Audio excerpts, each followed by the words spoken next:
jeigu čia šalimai sėdėtų mano žmona, ar ne, ir aš jai paimčiau už rankos viešumoje, kas tai būtų? Tai būtų, ką tas, arba pabučiuočiau savo žmoną, ką tai reikštų? Tai yra jau, anot jūsų, tai būtų privatumo demonstravimas, ar ne? Privatumo arba mano intimaus gyvenimo viešinimas. Na, jeigu jūs atsisėstumėt ant suoliuko ir pabučiuotumėt savo žmoną, tai būtų vienas dalykas. Jeigu jūs sukviestumėt 100-tūkstantinį didžiulį mitingą tam, kad pasirodyt, kaip jūs glostot savo žmoną arba jau bučiuojat, aš manau, kad to nereikėtų daryti.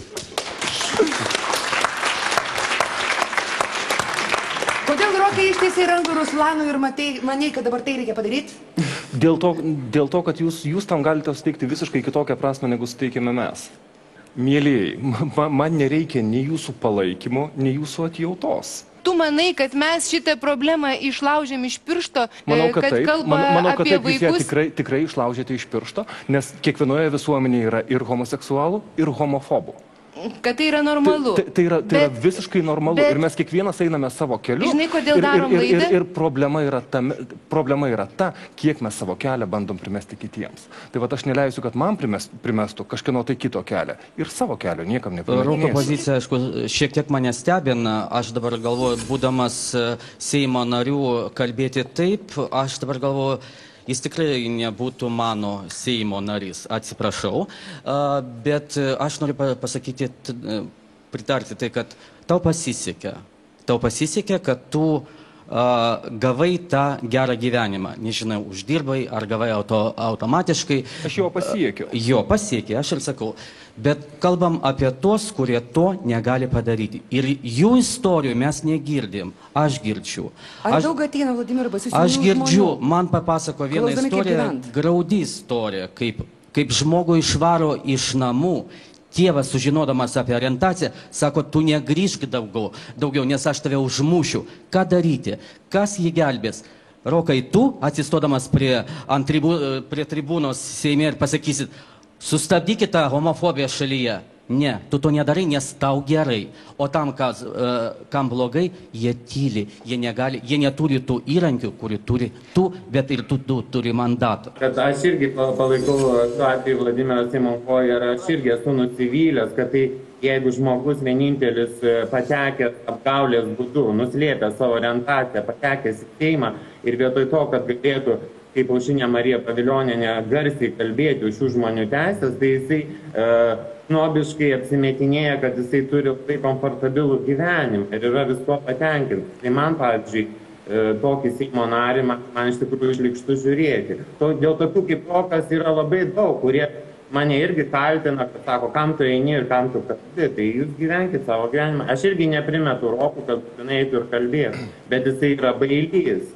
Ir tiek mes turim tą pripažinti. Atsiprašau, jeigu įžeidžiu. Gerbiamas Arnai, jau vien tai, kad aš pabučiavau jūs pakankamai skandalingai prie Seimo į žandą, tai parodo turbūt ne mano bailumą, ar ne?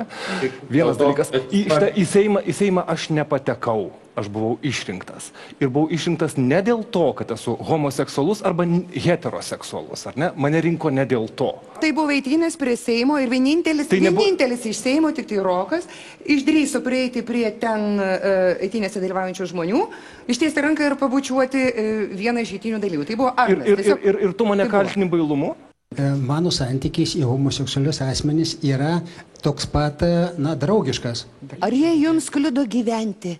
Ar jie kliudo jums? Priklausomai nuo jų elgesio. Pavyzdžiui, Rokas man visiškai netrukdo, mes pagal darbą dirbam darbovietėje, bet yra, tarkim, tokie homoseksualūs asmenys, kurie tiesiog labai agresyviai nori primesti ir parodyti savo tą orientaciją. Todėl man ir daugelį mūsų visuomenės žmonių tai yra nepriimtina. Ir mes įtikinamai nuoširdžiai prašom. Gyvenkit taip normaliai kaip Rokas ir būsim visi geriausi draugai. Tose pagoniškose ar dabartinėse visuomenėse, sakau, dar kartą, to tas visada buvo.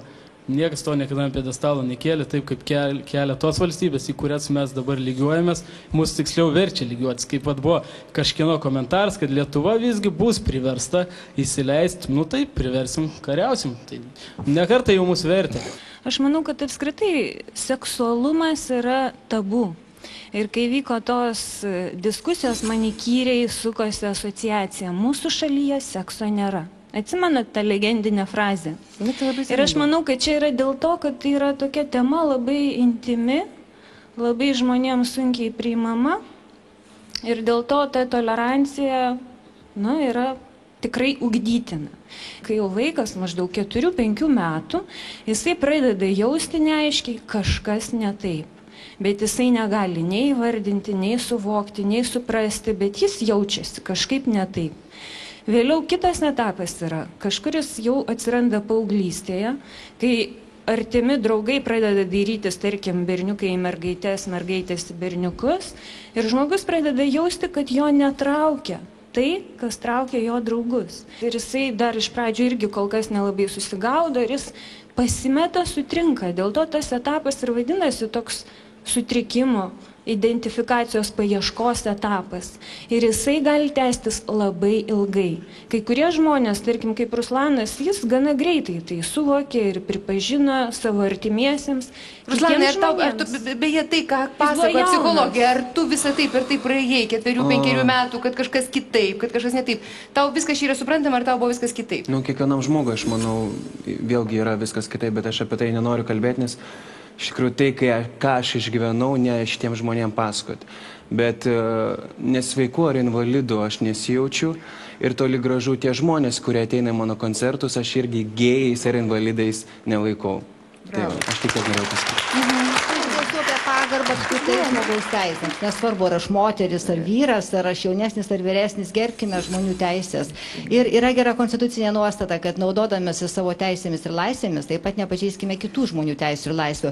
Ir jeigu per tą, tarkim, demonstraciją, kuri vyks, iš tiesų būtų demonstruojami ar ten nuogi kūnai, ar dar kažkokios kitos nuogos vietos, iš tiesų tai yra jau atsakomybė. Tiek yra baudžiamo atsakomybė, tiek administracinė atsakomybė už huliganizmą, už viešosios tvarkos pažeidimą. Stebėjau gamtoj tokį reiškinį, kai juodos varnos kapojo baltą varną. Tikrai mačiau savo akimis. Ir aš manau, kad čia yra tokia analogija su mūsų situacija. Tu neturi teisės būti kitoks, o jeigu esi kitoks, tai tylėk. Nomeda, galiu aš priminti šitiem ponam, kurie sako, kad jie yra krikščionys ir myli žmogų. Ir štai priminsiu, kai 1948 metais pradėjo vienytis pirmosios Europos valstybės, kurios paklojo pamatą Europos Sąjungai, popiežius Pijus XII pasakė, kad jis už ES sukūrimą, už žmonių taiką ir harmoniją.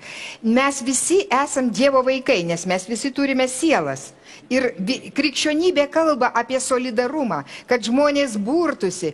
Ponai, tai ar jūs krikščionys, jeigu jūs propaguojate neapykantą, jūs skleidžiate neapykantą? Tai dar vieną noriu pasakyti, jūs pagalvokit, visa Lietuva dabar, kaip aš suprantu, bijo 300 žmonių eisenos kažkur tai, jau ne miesto centre, aš suprantu, kažkur tai ten, bet nejaugi mes tokie pavojingi plačiai visuomeniai. Nejaugi ta plačioji visuomenė tokia yra, silpna. Dabar mes turim, sakau, du, kurie vieni aiškina ramiai gyvena, kiti gyvena, kad, dabar mums aiškina, kad... O jūs savo santuoką slėpsite, jūs kai susituoksit? O kodėl jūs galvojat, kad tie žmonės turėtų slėpti tokį įvykį savo gyvenime? Tai aš neskau, kad jie turėtų slėpti su pirma mūsų... Tai prieš ką jūs esat nusistatę? Aš niekaip dabar jau nebesuprantu, prieš ką jūs esat nusistatę. Aš ir visi kiti, kurie mes čia ateinam, mes esam, tavrasme, kad tokie dalykai nebūtų patikimi kaip norma. Miela Daiva, šitoje studijoje aš nematau nei vieno homofobo iš tiesų. Tai šita diskusija yra visiškai bergždžia. Supratau. Jo, tai aš irgi norėčiau atsisveikinti ir kolega. Buvo miela padiskutuoti iš tiesų. Yra labai gležnas, jeigu leidžiat, jis buvo puikus studentas, gabus žmogus, tačiau jis neturi pakankamai drąsos. Visiškai su Arnu sutinku ginti ir savo lytinę tapatybę. Jis yra prisitaikėlis. Atsiprašau, Rokai. Arnas pradžioje pasakė, mums reikia ieškoti kelio, kaip mums taikiai vienam šalia kito gyventi. Aš manau, kad jūs šitas eitines rengiate norėdami pakviesti į karą kitą pusę, o kviesdami kaip tik taikiai gyventi, ar taip? Ta pati kaip tik ir norėjau pakartoti. Patikėkit, kad gegužės 8 dieną mes tikrai planuojam organizuoti labai draugišką, spalvingą ir labai šiltą šventę, į kurią norim pakviesti visus tolerancijos pilnus žmonės.